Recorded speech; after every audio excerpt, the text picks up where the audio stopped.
Pakistan times में खुश आमदीद। देखें जी, ईरान को अब मुकम्मल शिकंजे में ले लिया गया है। तीसरी आलमी जंग हर सूरत होगी, ये बड़ी पेशगोई हुई है। देखें, इस वक्त ईरान अगर इसराइल पर हमला करे या ना करे, लेकिन अब इसराइल और अमेरिका ईरान को मुद्दा बनाकर अब पूरी दुनिया को जंग की लपेट में लेकर जाने वाले हैं। आज अमेरिकन एक दानिशवर ने सबसे बड़ी पेशगोई की है।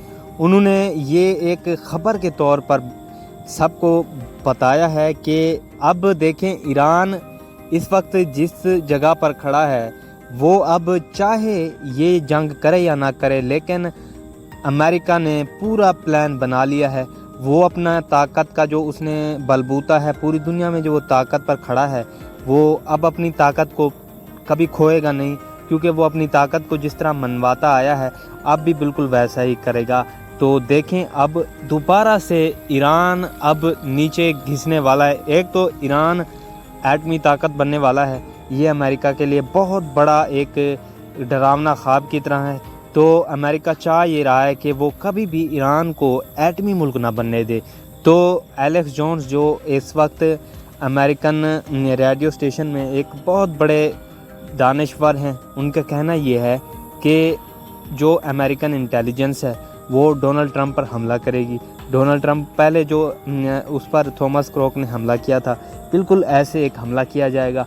इसका कोई पता नहीं है कि डोनाल्ड ट्रंप इस हमले में बचेंगे या नहीं बचेंगे, लेकिन देखें, अगर बच भी गए तो भी ईरान को जवाब बनाकर जंग ले जाया जाएगा। अगर बच ना भी गए तो भी ईरान के ऊपर जंग मुसल्लत की जाएगी। तो ईरान पर अब वही इराक वाला वक्त आने वाला है। अब ईरान चाहे जो कुछ कर ले, लेकिन इस बार जो उसके साथ होने वाला है वो अमेरिका ने पूरा मंसूबा बनाया हुआ है। तो इंटेलिजेंस दोबारा डोनाल्ड ट्रंप पर हमला करेगी, और हमले की नौयत किस कदर होगी ये जानना बहुत ही मुश्किल है।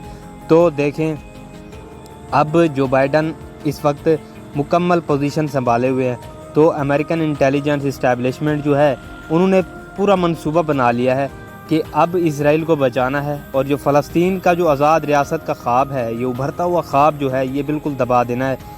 तो देखें, अब जो इसराइली यरगमाली थे, ये बूढ़े, आप इनको तस्वीरें भी देखी आपने, ये बिल्कुल अब जान गंवा चुके हैं, अब ये इस दुनिया में नहीं रहे।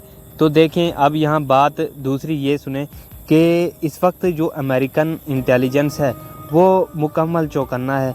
उसकी सारी की सारी नज़र इस वक्त ईरान की मिलिट्री पर है, इस वक्त ईरान के डिफेंस पर है। ईरान को उन्होंने मुकम्मल तौर पर अपने काबू में लेना है। ईरान के लिए उन्होंने जो प्लान तरतीब दिया है वो बहुत ही ज़्यादा ख़तरनाक है। अमेरिका चाह यही रहा है कि तीसरी आलमी जंग हो, क्योंकि अगर डोनाल्ड ट्रंप मैदान में नहीं आते, इलेक्शन नहीं जीतते, तो साफ ज़ाहिर है अमेरिका पूरी दुनिया को तीसरी आलमी जंग में लेके जाएगा। और ये जो फ़लस्तीन का मसला है, यही तीसरी आलमी जंग की वजह बनेगा, और फिर ईरान को इसमें ज़बरदस्ती घसीटा जाएगा। देखें, ईरान हमला क्यों नहीं कर रहा? ईरान जगह तलाश कर रहा है, वक्त तलाश कर रहा है, लेकिन अब उनके लिए भी एक मंसूबा बन चुका है। चाहे हमला करो या ना करो, लेकिन अब तुम्हारे लिए एक मंसूबा बन चुका है। तो देखें, ईरान पर अगर हमला होता है तो चाइना और रूस ने लाजमी उसका साथ देना है। तो ये पूरा यूरोप इस वक्त एक साइड पर हो जाएगा और ईरान एक साइड पर हो जाएगा। तो ये लाजमी एक मशरक़ वस्ता में तीसरी आलमी बड़ी जंग होगी, और इस जंग का कोई ठिकाना नहीं होगा, कोई इसकी शुरुआत तो होगी, इसकी एंड कोई भी नहीं होगा। तो देखें, अब इस वक्त देखें, हिजबुल्लाह और हमास के मुजाहिदीन जो हैं वो इस वक्त इसराइल को घुटने टिकवा चुके हैं। इसराइल शिकस्त तस्लीम करे या ना करे, पूरी दुनिया मान चुकी है कि इसराइल हार चुका है। तो देखें, सूरत हाल अब पूरी की पूरी ख़तरनाक हो चुकी है। ईरान के लिए जो ये मंसूबा बनाया गया है जंग में धकेलने का, ये मंसूबा ये काफ़ी सोच विचार के बाद बनाया गया है।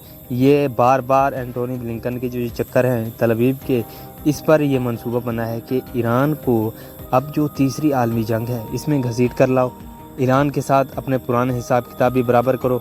ईरान के जो सुप्रीम लीडर हैं, अभी तक उन्होंने हुक्म नहीं दिया कि कब इसराइल पर हमला करना है, कैसे इसराइल पर हमला करना है, लेकिन उनको भी, ईरान को भी इस वक्त मालूम है कि हमें अगर थोड़ी सी भी गलती की तो शायद हमें ये गलती बहुत ज़्यादा भुगतना पड़े।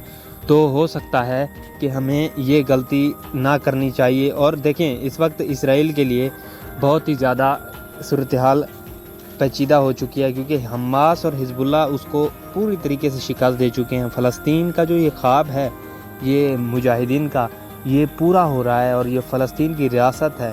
یہ جس طرح آگے بڑھ رہے ہیں حماس کے مجاہدین، تو دیکھیں اگر انہوں نے حماس کے جو مجاہد ہیں انہوں نے اگر فلسطین ریاست کو آزاد نہ کرایا تو ان کے بعد بھی یہ تاریخ جاری رہے گی۔ لیکن اس بار جو ہوا ہے وہ جو انہوں نے اسرائیل کو گھٹنے ٹکوائے ہیں وہ ہمیشہ یاد رکھے گا۔ یہ سب سے بڑا حملہ تھا، یہ حماس کا جو یہ حملہ ہے یہ صدیوں تک یاد رہے گا، اور 1 سال مکمل ہو گیا لیکن کچھ بھی نہیں بگاڑ پایا اس وقت اسرائیل، نہ ہی حماس کا اور نہ ہی ایران کا۔ ایران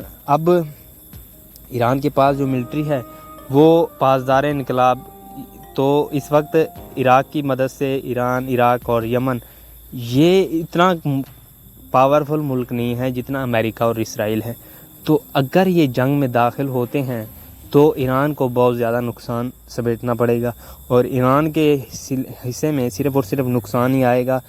اور یہی چاہ رہا ہے امریکہ کہ ایران کو جو یہ ایٹمی ملک بن رہا ہے، مسلمانوں میں ابھر رہا ہے، اس کو دبایا جائے۔ پہلے تو یمن اور سعودی کی وہ جنگ کرانا چاہتا ہے، اور اب وہ ایران کو کسی طرح دبا کے یہ فلسطین کا جو ایشو ہے مکمل طور پر اس کو ختم کرنا چاہتا ہے کہ یہ ختم ہو جائے۔